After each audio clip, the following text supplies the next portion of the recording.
क्या एप्पल मालूमात तक रसाई को महदूद करने में रशिया की मदद कर रहा है? कंपनी ने अपने रूसी ऐप स्टोर से VPNs हटा दिए हैं। इस वीडियो में हम आपको बताएंगे कि VPN से आप किस तरह फ़ायदा उठा सकते हैं। मेटा के डिजिटल डोपलगैंगर्स का तस्वुर क्या है? क्या इन्फ्लुएंसर्स के AI वर्जन्स का कॉन्सेप्ट अच्छा है या फिर खतरनाक? ऑनलाइन इन्वेस्टमेंट स्कैम्स पर नज़र डालते हैं। जराइम पेशा अफराद इन स्कैम्स से अरबों कमाते हैं। इन स्कैम्स के पीछे डीप फेक टेक्नोलॉजी का इस्तेमाल किया जा रहा है, जो दिन ब दिन बेहतर से बेहतर होती जा रही है। लेकिन आप इन स्कैम्स से खुद को किस तरह महफूज रख सकते हैं? एप्पल रशिया की ख्वाहिशात के सामने घुटने टेक रहा है। यही वजह है कि एप्पल ने VPN ऐप्स पर पाबंदी आयद कर दी है। न सिर्फ रशिया बल्कि दूसरे ममालिक में भी VPNs तक रसाई महदूद की जा रही है। VPN पर पाबंदी क्यों? आपने कभी स्ट्रीमिंग के लिए VPN का इस्तेमाल किया है? आपको एक फुटबॉल मैच या TV शो देखना है, लेकिन वो आपके रीजन में दस्तयाब नहीं है, तो इस मकसद के लिए VPN का इस्तेमाल किया जा सकता है। अगरचे ये VPN का एक आसान लेकिन गैर कानूनी इस्तेमाल है, लेकिन VPN आज़ादाना तौर पर मालूमात तक रसाई हासिल करने के लिए भी अहम है, ख़ास तौर पर इंटरनेट सेंसरशिप वाले ममालिक में। आसान अल्फाज में कहूँ तो VPN या वर्चुअल प्राइवेट नेटवर्क आपकी ऑनलाइन शनाख्त छुपाते हैं। ये आपके IP एड्रेस को डिजिटल मास्क की तरह छुपाते हैं। ये जियो ब्लॉकिंग को नज़रअंदाज करके उन वेबसाइट्स का सुराग लगाना मुश्किल बना देते हैं जो आप विजिट करते हैं। VPNs आपको अपना डाटा खुफिया रखने में मदद करते हैं। इस तरह इंटरनेट प्रोवाइडर्स, साइबर क्रिमिनल्स या रियासती इदारे आपके पैगामात तक रसाई हासिल नहीं कर सकते।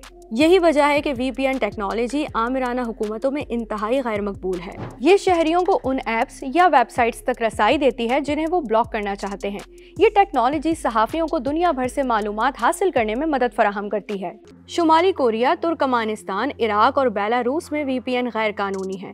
भारत, पाकिस्तान, मुत्तहदा अरब इमारात, तुर्की और चीन में VPNs को रेगुलेट या महदूद किया जाता है। रशिया बामुकाबला एप्पल, बामुकाबला VPN। रूसी खबररसा इदारे के मुताबिक इंटरनेट तक रसाई को रेगुलेट करने वाले हुकूमती इदारे रोसकोमोनज़ोर ने एप्पल से चंद VPNs को हटाने की दरख्वास्त की, जिस पर एप्पल ने अमल किया। ली VPN और रेड शील्ड VPN को एप्पल की जानिब से एक ही तरह के नोट मौसूल हुए, जिनमें कहा गया था कि ऐप्स को रूसी ऐप स्टोर से हटा दिया जाएगा क्योंकि इसमें ऐसा कंटेंट मौजूद है जो रशिया में गैर कानूनी है।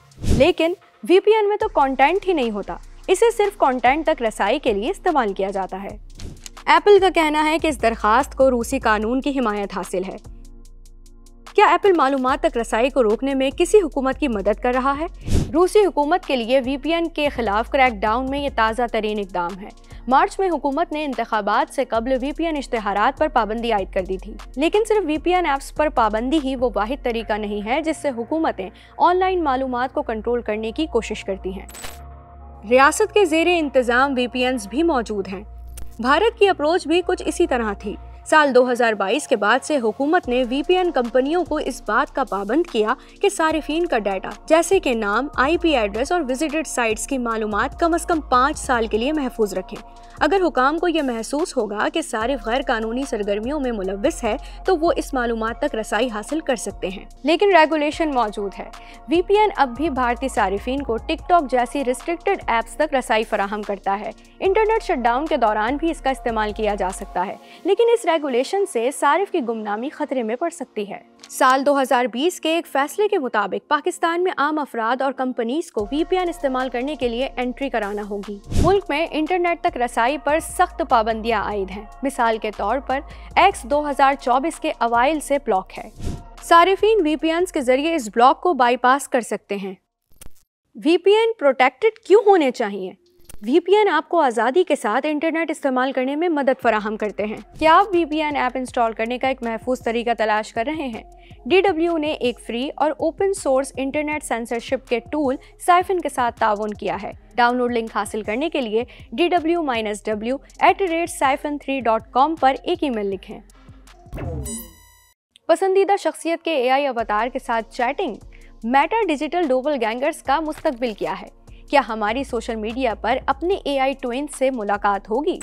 मेटा का प्लान क्या है? आजकल AI चैटबॉट्स सोशल मीडिया पर हर जगह मौजूद हैं। मेटा ने rapper Snoop Dogg, tennis player Naomi Osaka और मॉडल कैंडल जेनर के ताउन से मशहूर शख्सियात से मुतासिर चैटबॉट्स की जांच शुरू की है। ये फीचर फिलहाल सिर्फ अमेरिका में दस्तयाब है। मार्क ज़करबर्ग ने एक इंटरव्यू में कहा कि मेटा तकरीबन 50 इन्फ्लुएंसर्स के साथ AI पर्सोनास की टेस्टिंग कर रहा है। तो ये काम कैसे करता है? मेटा के फीचर AI स्टूडियो के जरिए अपने डिजिटल वर्जन्स तैयार किए जा सकते हैं। इसके बाद इन अवतार्स को मुख्तलिफ प्लेटफॉर्म्स के लिए फोटो और वीडियो कंटेंट तैयार करने के लिए इस्तेमाल किया जा सकता है। अलबत्ता ये कहना कबल अज़ वक्त है कि हम जैसे आम सारिफीन के लिए ये फीचर जल्द दस्तयाब हो जाएगा या फिर इसमें वक्त लगेगा, लेकिन मेटा हमें चैटबॉट्स बनाने के काबिल बनाना चाहता है। इन मंसूबों का ऐलान पिछले साल ही किया जा चुका है। AI डुपलगैंगर के मनफी पहलू क्या हैं? मेटा ने मशहूर चैटबॉट्स के बजाय मशहूर शख्सियात से मुतासिर चैटबॉट्स मुतारिफ कराए हैं, जिनके नाम भी अफसानवी हैं। ये AI मॉडल्स परफेक्शन से बहुत दूर हैं। इनसे गलतियां भी होती हैं और कभी कभार ये संगीन गलतियां भी कर सकते हैं। तसव्वुर करें कि नाओमी ओसाका की शोहरत कितनी मुतासिर होगी अगर इनकी नुमाइंदगी करने वाले चैटबॉट ने नस्ली गालियों का इस्तेमाल करना शुरू कर दिया, या अगर बास्केटबॉल स्टार क्रिस पॉल के AI वर्जन ने बच्चों को गलत डाइट प्लान दे दिया। इस तरह के वाकयात माजी में AI चैटबॉट्स के साथ हो चुके हैं और इस बात की कोई जमानत नहीं कि मुस्तकबिल में ऐसा दोबारा नहीं होगा। AI को ट्रेन करने वाला डाटा आता कहां से है? इसका बहुत आसान जवाब है। इस वक्त दुनिया भर में 3 अरब से ज्यादा अफराद मेटा की खिदमत हासिल कर रहे हैं या प्लेटफॉर्म का इस्तेमाल कर रहे हैं, तो ये डाटा उनसे लिया जाता है। मेटा का कहना है कि आप जो कुछ भी पब्लिकली पोस्ट करते हैं, जैसे तबसरे, वीडियोस और पिक्चर्स वगैरह, इन्हें AI को ट्रेन करने के लिए इस्तेमाल किया जा सकता है। लेकिन यूरोपियन डाटा प्राइवेसी लॉज की वजह से मेटा ने फिलहाल अपनी मसनूई ज़हानत की कोशिशों को रोक दिया है और ऐसा लगता है कि दुनिया के दीगर खित्तों को भी इस पर तहफ़्फ़ुज़ात हैं। 2 जुलाई को ब्राज़ील की डाटा प्रोटेक्शन अथॉरिटी ने ऐलान किया कि मेटा को मसनूई ज़हानत की तरबियत के लिए ज़ाती डाटा की प्रोसेसिंग से आर्जी तौर पर रोक दिया गया है। वैसे सच कहूँ तो इन मंसूबों को हमारे लिए काबिल एतमाद और मुफीद बनाने के लिए मेटा को बहुत डाटा की ज़रूरत है। किसी बात के कॉन्टेक्स्ट को समझना, सकाफत और ज़बान को मद्देनज़र रखते हुए किसी शख्स की तरह बोलना, इस सब के लिए तरबियत की ज़रूरत होती है। आप मेटा के इन मंसूबों को कैसे देखते हैं? हमें कमेंट सेक्शन में लाजमी बताएं।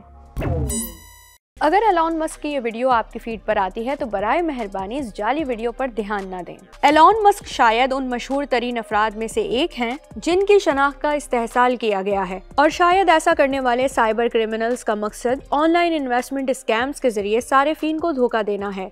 तो ये स्कैम्स कैसे किए जाते हैं और आप इनसे किस तरह बच सकते हैं? ऑनलाइन स्कैम्स से होशियार रहें। इन 3 स्कैम्स के बारे में जान लें। सबसे पहला, क्लिक बेट आर्टिकल्स। जैसे इस आर्टिकल में मशहूर ऑस्ट्रेलवी एक्स-मैन अदाकार ह्यू जैकमैन मौजूद हैं। ऑनलाइन स्कैम्स में इसका इस्तेमाल होता रहा है। इनमें मुबैना तौर पर ट्रेडिंग प्लेटफॉर्म्स के लिंक मौजूद होते हैं जिनमें ज्यादा मुनाफे का वादा किया जाता है। अगला स्कैम, हाईजैक्ड सेलिब्रिटी अकाउंट्स। हाल ही में अमरीकी रैपर की वेबसाइट और एक्स अकाउंट एक ही वक्त में हैक कर लिया गया था। मुल्जिमान ने फैंस और फॉलोअर्स को क्रिप्टो करेंसी में सरमायाकारी करने पर कायल करने के लिए फनकार की शनाख्त का इस्तेमाल किया। रैपर के मुताबिक ये हैकिंग कामयाब रही। और आखिरी स्कैम, डीप फेक्स, जो हकीकी लगते हैं लेकिन असल में हकीकी लोगों की जाली ऑडियोज या वीडियोस होते हैं। जराइम पेशा अफराद सारिफीन को सरमायाकारी की तरफ रागिब करने के लिए दूसरों की शनाख्त का इस्तेमाल करने की कोशिश करते हैं। डीप फेक टेक्नोलॉजी तेजी से तरक्की कर रही है और साइबर क्रिमिनल्स इसका इस्तेमाल करते हुए खूब पैसा कमा रहे हैं। AI स्कैम्स किस तरह होते हैं? हाल ही में एक YouTube लाइव स्ट्रीम में बज़ाहिर टेस्ला के CEO एलॉन मस्क को सरमायाकारी की तजवीज़ देते हुए देखा गया था। जाली एलॉन मस्क ने सारिफीन से QR कोड स्कैन करने और क्रिप्टो करेंसी मुंतकिल करने को कहा। वीडियो में सारिफीन के पैसे डबल करने का वादा किया गया था। ये एक आम हिकमत अमली है। मवाद को AI सॉफ्टवेयर की मदद से तब्दील किया जाता है। वीडियो में जो कुछ हो रहा है इसे तब्दील किया जा सकता है और चेहरे भी तब्दील किए जा सकते हैं। ये वीडियो YouTube पर कई घंटों तक प्ले हुई। हैकर्स ने 10,000 से ज़ायद सब्सक्राइबर्स रखने वाले चैनल का नाम बदलकर elon.tesla स्ट्रीम रखा, तो इस तरह ये हजारों लोगों तक पहुंची। एक और मिसाल भी मौजूद है। मैक्सिको के कार्लोस स्लिम का शुमार दुनिया के अमीर तरीन अफराद में होता है। स्कैम करने के लिए इनकी वीडियो का इस्तेमाल भी किया गया, जिसमें वो लोगों को प्लेटफॉर्म में सरमायाकारी करने की तरगीब दे रहे हैं। मशहूर शख्सियात के अलावा मुआशी माहिरीन की शनाख्त को भी ऑनलाइन स्कैम्स के लिए इस्तेमाल किया जा रहा है, जैसे कि बरतानिया के money saving expert Martin Lewis और हिंदुस्तानी माहिर इक्तसादियात रघुराम राजन, जो रिजर्व बैंक ऑफ इंडिया के साबिक गवर्नर हैं। इनके अलावा भी बहुत लोग हैं जिनकी शख्सियत का गलत इस्तेमाल किया जाता है। आप इन स्कैम्स का शिकार होने से कैसे बच सकते हैं? बदकिस्मती से डीप फेक वीडियोस और ऑडियोस दिन ब दिन बेहतर से बेहतर होती जा रही हैं। असल और नकल में फ़र्क तलाश करना मुश्किल से मुश्किलतर होता जा रहा है, लेकिन गौर करने पर छोटी छोटी गलतियों की निशानदही की जा सकती है। इस तरह की जाली वीडियोस में चेहरे रोबोटिक या बेजान दिखाई देते हैं और ख़ास तौर पर होंठ धुंधले नजर आते हैं। जब ऑडियो की बात आती है तो होंठ कभी कभी मुकम्मल तौर पर वीडियो से मैच नहीं कर रहे होते। इन वीडियोस में किसी और गलती को भी तलाश करने की कोशिश करते हैं। टाइटल में टेस्ला के बाद एस नहीं होना चाहिए। इस तरह की स्पेलिंग मिस्टेक्स आपको टेस्ला की ऑफिशियल वेबसाइट पर नहीं देखने को मिलेंगी। आपको सोशल मीडिया पर नजर आने वाली चीज़ों जैसे कि आर्टिकल्स, पोस्ट या वीडियोस वगैरह की सख्ती से जांच पड़ताल करनी चाहिए। फाइनेंस एक्सपर्ट मार्टिन लुइस की इंस्टा प्रोफाइल पिक सब बता रही है, तो पहले अपनी तहकीक करें। किसी भी सरमायाकारी ऐप या वेबसाइट की ऑथेंटिकेशन को अच्छी तरह से चेक करें और जाली फ़ोन कॉल्स पर इन्हिसार ना करें। बहुत से स्कैम्स में जाली ऑपरेटर्स को इस्तेमाल किया जाता है। अपनी ज़ाती मालूमात को खुद तक महदूद रखें। मुजरिमान हसास डाटा को भी निशाना बना रहे हैं, मोहतात रहें। तो आपको ये वीडियो कैसी लगी हमें कमेंट सेक्शन में लाजमी बताएं।